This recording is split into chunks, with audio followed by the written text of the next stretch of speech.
नमस्कार दोस्तों, आज हम पढ़ने वाले हैं क्लास 12 पॉलिटिकल साइंस की बुक कॉन्टेम्पररी वर्ल्ड पॉलिटिक्स का चैप्टर 1, जिसका नाम है cold war era. Cold war era दो अलग अलग टर्म है। कोल्ड वॉर का मतलब है it refers to a tension confrontation in world politics, मतलब अंतर्राष्ट्रीय स्तर पर एक ऐसा दौर, एक ऐसा समय जहाँ पे मतलब तनावपूर्ण स्थिति बनी हुई हो।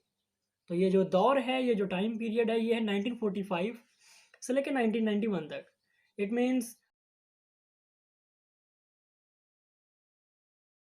after the end of Second World War up to the disintegration of USSR in 1991। तो ये मेनली किस दो कंट्री बीच में है। एक तरफ है यूएसए जो कि वेस्टर्न में है, और एक है यूएसएसआर जो ईस्टर्न में है। तो इन दोनों के बीच में एक ग्रुप है जो है NAM, नॉन अलाइनमेंट मूवमेंट, जो इन दोनों के बीच में शांति स्थापित करने की पूरी कोशिश करेगा लगातार शुरुआत से ही। नैम का जो पहला समिट हुआ था वो हुआ था 1961 बेलग्रेड में, जिसमें टोटल 25 मेंबर्स थे।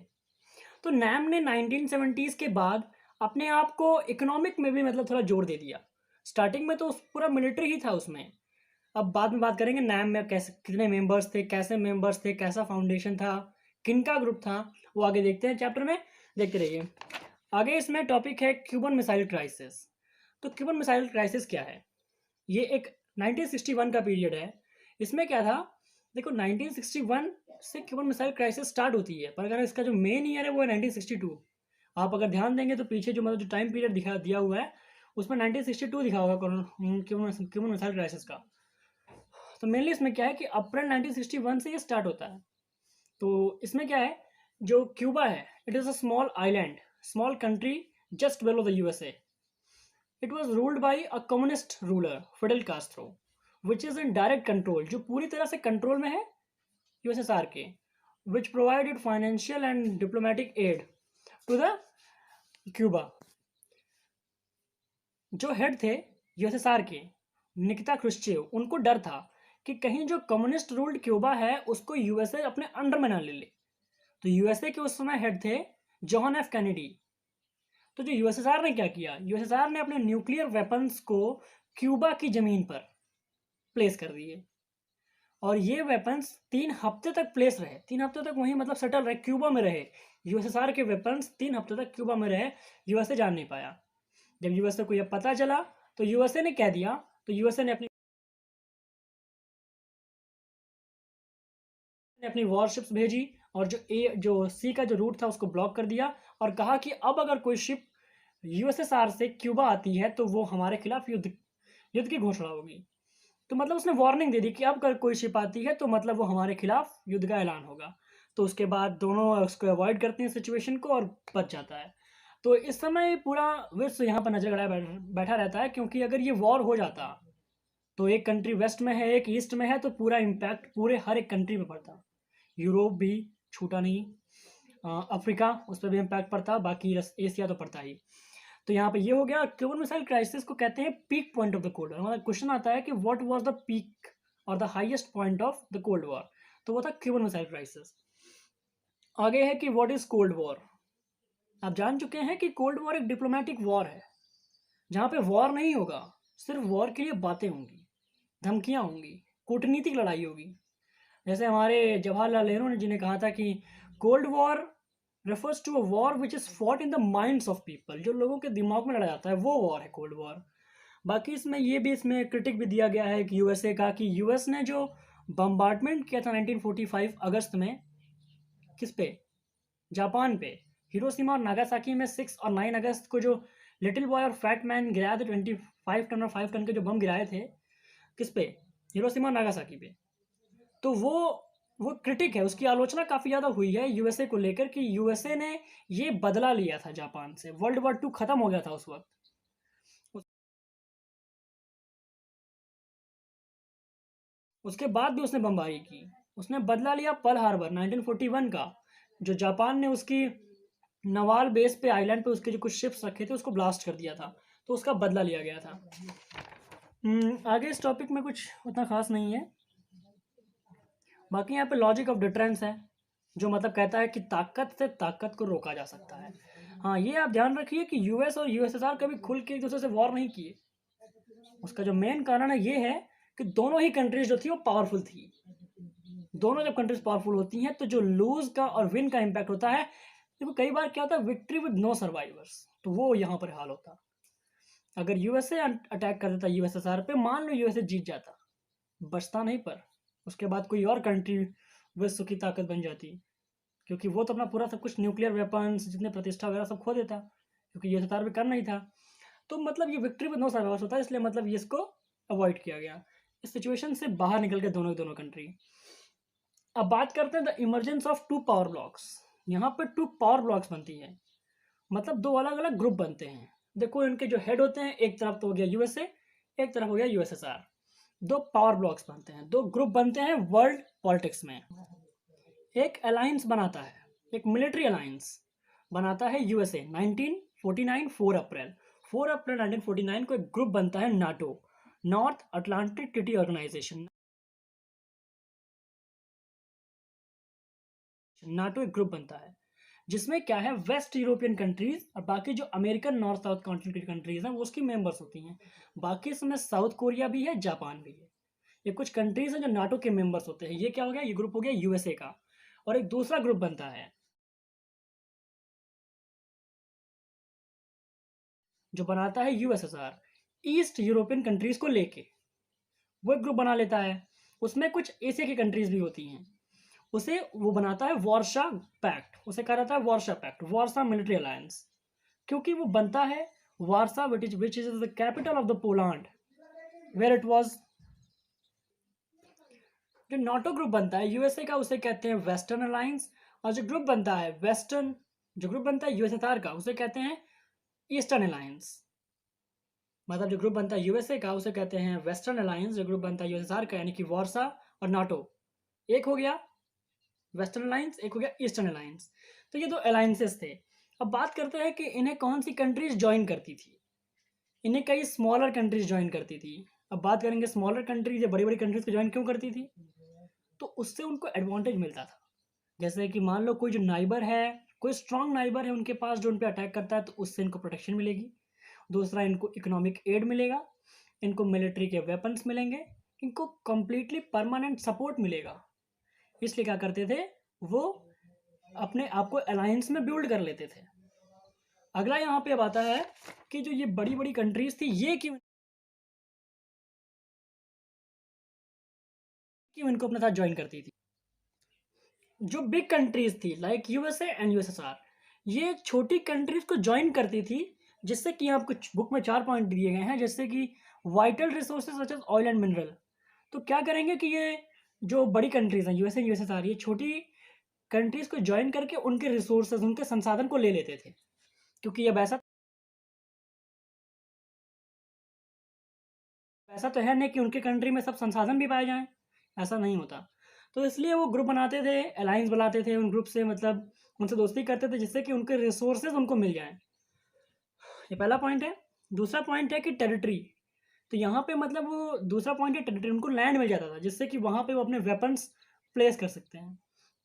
तीसरा है कि उनको एक जगह मिल जाती थी जहाँ से वो अपने अपने अपोनेंट, जैसे कि जो यूएसएसआर है उसने क्यूबा को मतलब अपना अलाई बनाया था, जिससे कि क्या हो कि वो अपने यहाँ पे अगर यूएसएसआर का कोई मेंबर रहेगा तो वो यूएसए पे नज़र रख सकता है, यानी कि अगर वो अपना दूत रख सकते हैं, अपना स्पाई रख सकते हैं।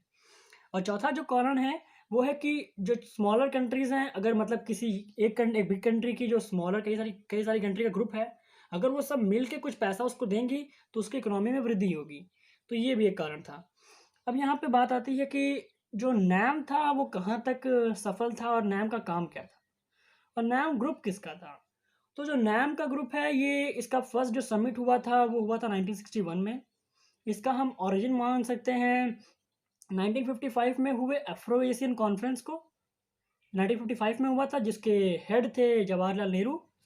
देखो, जवाहरलाल नेहरू जी को लगा कि मतलब मानते थे वो कि भारत एक बड़ी कंट्री है, जिसको मतलब जो न्यू डीकोलोनाइज्ड कंट्री है, ऐसी कंट्रीज जो साउथ में पाई जाती हैं और वो नई नई मतलब क्या आज़ाद हुई हैं, ब्रिटिश से, जापान से जो आज़ाद हुई हैं, अब वो क्या कर सकती है, वो एक नया ग्रुप बना लें। क्योंकि अगर वो आज़ादी के तुरंत बाद यूएसए या यूएसएसआर के कंट्रोल में आ जाती हैं तो कुछ नहीं कर पाएंगी। तो काफ़ी अच्छा सुझाव था, काफ़ी अच्छा तरीका था जवाहरलाल नेहरू का कि उन्होंने मतलब एक कंट्री को बना दिया, ज्वाइन कर दिया।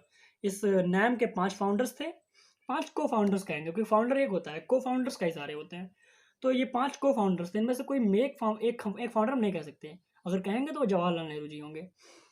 तो यहाँ पे कुछ ग्रुप बने, इसमें नाटो में, देखो नाटो का काम क्या था, नाटो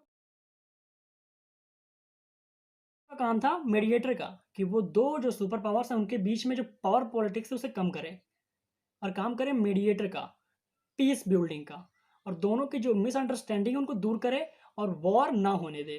तो ये कुछ काम थे नैम के, नॉन अलाइनमेंट मूवमेंट, जिसमें कुछ न्यू डिकोलोनाइज कंट्री थी, कुछ पुअर कंट्रीज थी जो साउथ में पाई जाती थी, अफ्रीका की, साउथ अमेरिका की, एशिया की कुछ कंट्रीज थी। अब हम बात करते हैं arenas of cold war. Cold war के कौन कौन से स्थान थे? इट मीन्स प्लेसेस जहाँ कोल्ड वॉर हुआ था। सबसे पहले आता है 1950 से 53 कोरिया, जिसमें नॉर्थ कोरिया और साउथ कोरिया में बंटवारा हो जाता है, एक टेरिटरी बन जाती है। तो दूसरा यहाँ पे प्लेस है, दूसरा एरिया जहाँ कोल्ड वॉर हुआ था, दूसरा प्लेस 1958 से 1962 बर्लिन। बर्लिन जो है वो कैपिटल है जर्मनी की।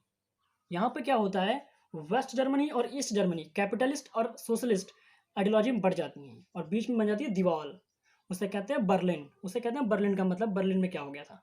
तो बर्लिन में जो हुआ था वो भी कोल्ड वॉर के कारण ही हुआ था, क्योंकि इसमें भी आइडियोलॉजिकल वॉर थी, एक चला गया यूएसए की तरफ, एक चला गया यूएसएसआर की तरफ। और इसमें जो तीसरा प्लेस दिया गया है वो है कॉन्गो 1960।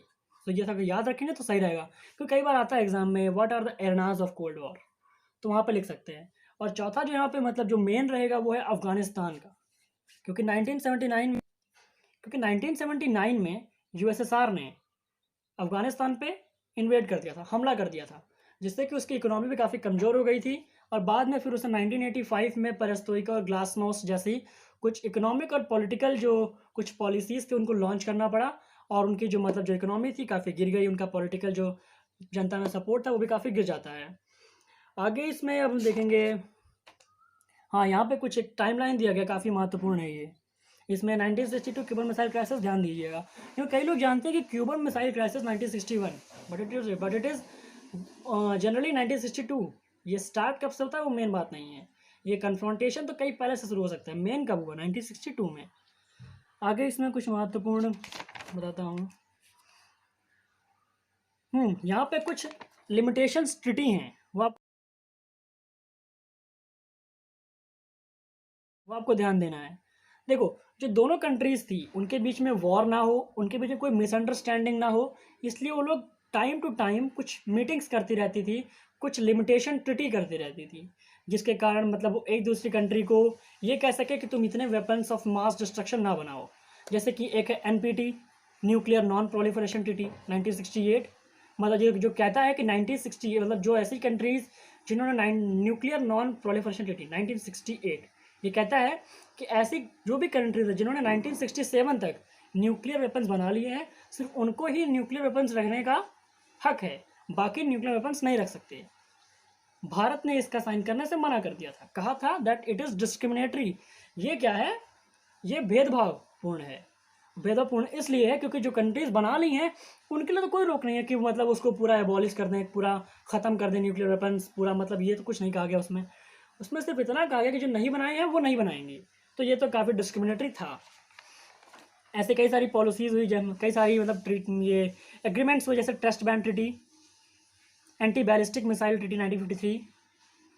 तो ऐसे कई सारी ट्रिटी हुई। अब अगला यहाँ पर आता है चैलेंजेस टू बायपोलैरिटी। इसमें हम पढ़ने वाले हैं कि व्हाट आर द चैलेंजेस, क्या क्या चैलेंजेस थे बायपोलैरिटी को। पहले बात करते हैं व्हाट इज़ बायपोलैरिटी। देखो, bipolarity refers to where the dominance is of two countries in the world politics. जब अंतरराष्ट्रीय स्तर पर किसी दो कंट्री का वर्चस्व, तो इस बायपोलैरिटी में हम जनरली बात कर रहे हैं यूएसए की और यूएसएसआर की, जो 1945 से 1991 तक बनी हुई थी, वो बायपोलैरिटी थी। तो इसके बीच में ये दोनों जो महाशक्तियां थी, चैलेंजेस कैसे मिले, और क्या क्या चैलेंजेस इनको मिले और इनको चैलेंजेस दे कौन रहा था। तो जो इसमें जो मेनली जो चैलेंज दे रही थी वो थी नैम, नॉन अलाइनमेंट मूवमेंट, जिसका जो फर्स्ट समिट था 1961 बेलग्रेड में हुआ था, जिसमें 25 कंट्रीज थी और उसमें लीस्ट डेवलप्ड कंट्रीज थी। तो मतलब ये इनके कई इनके मोटोज थे, जैसे कि और इनके मतलब हवाना में 14 समिट हुआ जिसमें 116 मेंबर्स थे, 15 ऑब्जर्वर्स थे। हवाना में हुआ था 2006 में। तो नैम के कई सारे समिट्स यहाँ पर लिखे गए हैं, ये सब पढ़ लेना बहुत ही अनिवार्य है। और बाकी इसमें अलायंस है कि देखो इसमें एक टर्म आता है आइसोलेशन। आइसोलेशन मतलब क्या होता है? आइसोलेशन मतलब होता है बिल्कुल आइसोलेट हो जाना, बिल्कुल अलग हो जाना। देखो जो यूएसए है वो 1776 को उसने वॉर लड़ा था, अपना वॉर ऑफ इंडिपेंडेंस। उसमें वो आज़ाद भी हो गया था, पर उसने अपने आप को 200 साल तक वर्ल्ड पॉलिटिक्स से दूर रखा। तो इस टाइम पीरियड में उसने अपने आप को इतना डेवलप कर लिया कि वो विश्व की महाशक्ति बनकर उभरा। तो उसे कहते हैं आइसोलेशन। यहाँ पे मतलब आइसोलेशन काफ़ी फ़ायदा उठाया यूएसए ने। अब जब जब वो बाहर निकला, आइसोलेशन से बाहर आया, तो मतलब वो काफ़ी महत्वपूर्ण ताकत बन चुका था, विश्व की सबसे बड़ी ताकत। इसमें अब एक आता है एलडीसी, एक है कि लीस्ट डेवलप्ड कंट्रीज। पहले यहाँ बात कर लेते हैं न्यूट्रलिटी की। What is neutrality? यहाँ पे लिखा है कि non alignment is also not neutrality. देखो न्यूट्रलिटी का मतलब क्या होता है? बिल्कुल न्यूट्रल रहना। मतलब अंतरराष्ट्रीय स्तर पर वर्ल्ड पॉलिटिक्स में क्या हो रहा है क्या नहीं हो रहा, कोई मतलब ना होना। तो अगर हम कहते हैं कि क्या नैम न्यूट्रल थी, तो नहीं थी। नैम वर्ल्ड पॉलिटिक्स में हिस्सा लेती थी, पर पावर पॉलिटिक्स से दूर रहती थी। देखो जो न्यूट्रलिटी का मतलब है, उसका मतलब है कि वर्ल्ड पॉलिटिक्स से ही दूर रहना। और जो नैम है वो कहता है कि वर्ल्ड पॉलिटिक्स में तो हिस्सा लेना है, क्योंकि बिना उसके चलेगा नहीं, क्योंकि वर्ल्ड में तो हमें भी रहना है। वो कहता है कि वर्ल्ड पावर पॉलिटिक्स से दूर रहना, ये नैम कहता है। तो दोनों में डिफरेंस है। अब आता है कि न्यू इंटरनेशनल इकोनॉमिक ऑर्डर। देखो जो नैम था वो बना 1925 में। 1961 उसकी पहली समिट हुई, यानी कि 1961 में भी कह सकते हैं। तो 1970 तक 1980 तक तो मतलब उसने कोई 1970 तक उसने ज़्यादा जोर नहीं दिया, पर 1970s में उसने अपने आप को इकोनॉमिक की तरफ टिल्ट कर लिया। अब इस समय पूरा वर्ल्ड ही इकोनॉमिक तरफ जा रहा है, क्योंकि मिलिट्री का जो था अब उतना मिलिट्री वॉर्स नहीं होंगे आने वाला समय में। बिल्कुल बहुत कम चांसेस है कि मिलिट्री वॉर्स होंगे। उसका जो मेन कारण है ये है कि अभी जो न्यूक्लियर वेपन्स हैं वो ऑलमोस्ट हर एक कंट्री के पास हैं। तो अगर किसी भी कंट्री का बिल्कुल ही आस्ते तो ख़त्म होने वाला होगा, तो वो अपने न्यूक्लियर वेपन्स यूज़ कर लेगा। तो जो कंट्री जीत रही होगी वो भी हारने लगेगी। It means victory with no survivors. तो अब कोई भी इतना बड़ा रिस्क नहीं लेगा, क्योंकि ऑलमोस्ट सभी कंट्री के पास न्यूक्लियर वेपन्स हैं। अब यहाँ बात करते हैं, यहाँ पे मतलब काफ़ी महत्वपूर्ण है NIEO, new international economic order. यहाँ पे है कि the United Nations conference on trade and development UNCTAD. ये बहुत महत्वपूर्ण है, ये पेपर में आएगा। और ये अब तो ऑब्जेक्टिव क्वेश्चंस भी आते हैं, तो ये इसमें 1 नंबर में तो इसका क्वेश्चन पक्का पक्का बनता है। बाकी ये 4 नंबर के जो पॉइंट यहाँ पे दिए गए हैं वो चारों बहुत महत्वपूर्ण है, पेज नंबर 11 पे। तो पहले देख लेते हैं। The United Nations conference on trade and development UNCTAD brought out a report in 1972 entitled. अब ये बहुत महत्वपूर्ण है कि उसने मतलब जो अंकटाड थी, United Nations conference on trade and development, जो अंकटाड है, इसने मतलब एक रिपोर्ट जारी किया। उसने मतलब एक रिपोर्ट जारी किया किस लिए? न्यू इंटरनेशनल इकोनॉमिक ऑर्डर के लिए। जो वर्ल्ड का जो इकोनॉमिक ऑर्डर है, जो अर्थव्यवस्था है वर्ल्ड की, उसको बदलने की कोशिश की। और उसने उस रिपोर्ट का नाम दिया towards a new trade policy for development. एक नई ट्रेड पॉलिसी डेवलपमेंट के लिए, विकास के लिए। और मेनली विकास किनका? जो न्यू या फिर जो लीस्ट डेवलप्ड कंट्री। हाँ, जो रिपोर्ट बनी उसका नाम दिया गया towards a new trade policy for development. तो इसमें कुछ 4 पॉइंट थे। उसमें ये था कि जो to give LDCs greater control over their resources. मतलब जो LDCs हैं, least developed countries of the world, उनको उनके रिसोर्सेज पे, उनके कंट्री के संसाधन पे ज़्यादा कंट्रोल दिया जाए। कि मतलब कई बार ऐसा भी है कि जो USA हैं, USSR हैं, उनके कंट्री के संसाधन पर कब्जा कर लिया है। जैसा कि यूएसए करता रहा है इराक और ईरान के पेट्रोल वगैरह पे। तो ये पहला पॉइंट है, give the LDCs greater control over the resources. और दूसरा है कि obtain access to western markets. तो जो मतलब जो एलडीसीज हैं अफ्रीका की, एशिया की, नॉर्थ अमेरिका की, इनको जो वेस्टर्न मार्केट है, यूएसए की मार्केट हो गई, वेस्ट यूरोपियन मार्केट हो गई, उन पे क्या है एसेस मिल जाए, उनकी टेक्नोलॉजी को यूज़ करने का मौका मिले। और जो उनकी टेक्नोलॉजी है, जो तीसरा पॉइंट है वो है कि जो टेक्नोलॉजी हैं उनको ईजिली एसेस मतलब उनको ईजिली प्रोवाइड किया जाए, लीस्ट डेवलप्ड कंट्रीज़ को उनकी टेक्नोलॉजी ईजिली प्रोवाइड की जाए। और चौथा पॉइंट है कि मतलब जो लीस्ट डेवलप्ड कंट्रीज़ हैं इनको वर्ल्ड इकोनॉमी में ग्रेटर रोल दिया जाए। तो ये बहुत महत्वपूर्ण है, क्योंकि यहाँ पे कहना चाहता है ये कि जो डेवलप्ड कंट्रीज़ हैं उनके फेवर में ना होकर वर्ल्ड इकोनॉमी जो हो वो लीस्ट डेवलप्ड कंट्रीज़ को हेल्प प्रोवाइड करे, लीस्ट डेवलप्ड कंट्रीज़ को हेल्प प्रोवाइड करे, ना कि डेवलप्ड कंट्रीज़ का वर्चस्व और बढ़ाए। तो यहाँ पे और कुछ खास नहीं है।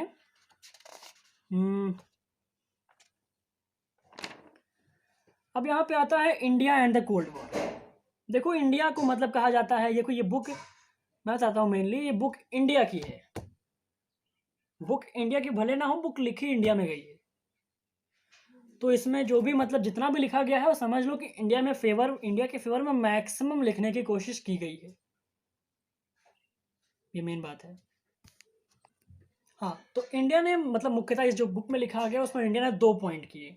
पहला तो इंडिया ने दोनों सुपर पावर्स थी, इंडिया उनसे दूर रहा, पहला पॉइंट। और दूसरा जो है उसने न्यू डीकोलोनाइज कंट्रीज को, जो पुअर कंट्रीज थी उनकी हेल्प के लिए एक एसोसिएशन बनाया, एक ऑर्गेनाइजेशन बनाया, एक मूवमेंट खोला, नॉन अलाइनमेंट मूवमेंट। तो यहाँ पे नॉन अलाइनमेंट मूवमेंट मतलब भारत ने खोला, उसमें मतलब उसने लीस्ट डेवलप्ड कंट्रीज़ की हेल्प करने की भी कोशिश की। तो मतलब इंडिया काफ़ी बड़ा हो गया। मतलब देखो इंडिया जो है वो, अगर हम बात करते हैं साउथ कंट्रीज़ की, साउथ कंट्रीज़ देखो ये मतलब जो एक इकोनॉमिक डिवाइड है, ये आगे आप पढ़ेंगे, एक इकोनॉमिक डिवाइड है नॉर्थ एंड साउथ का, कि जो नॉर्थ है वो डेवलप्ड है, साउथ जो है वो लीस्ट डेवलप्ड है। ये एक इकोनॉमिक डिवाइड है, ये ज्योग्राफिकल डिवाइड नहीं है नॉर्थ साउथ, ये इकोनॉमिक डिवाइड है। देखिए यहाँ पे जवाहरलाल नेहरू जी ने कहा है कि ये नॉन अलाइनमेंट इंडिया ने ज्वाइन किया, उसका मतलब ये नहीं है फ्लीइंग अवे कि भारत दूर रहेगा, भारत दूर नहीं रहेगा। भारत एक्टिवली पार्टिसिपेट करेगा वर्ल्ड ऑर्डर में, वर्ल्ड पॉलिटिक्स में।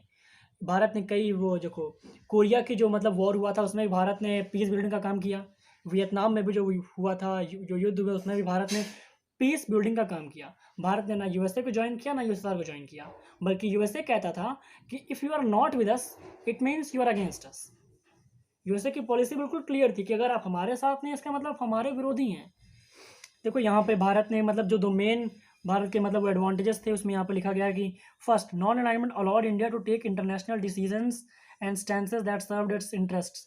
तो मतलब नॉन अलाइनमेंट की पॉलिसी को फॉलो करके भारत को ये एडवांटेज हुआ कि वो वर्ल्ड पॉलिटिक्स में जो डिसीजन चाहे अपने आप से ले सकता था।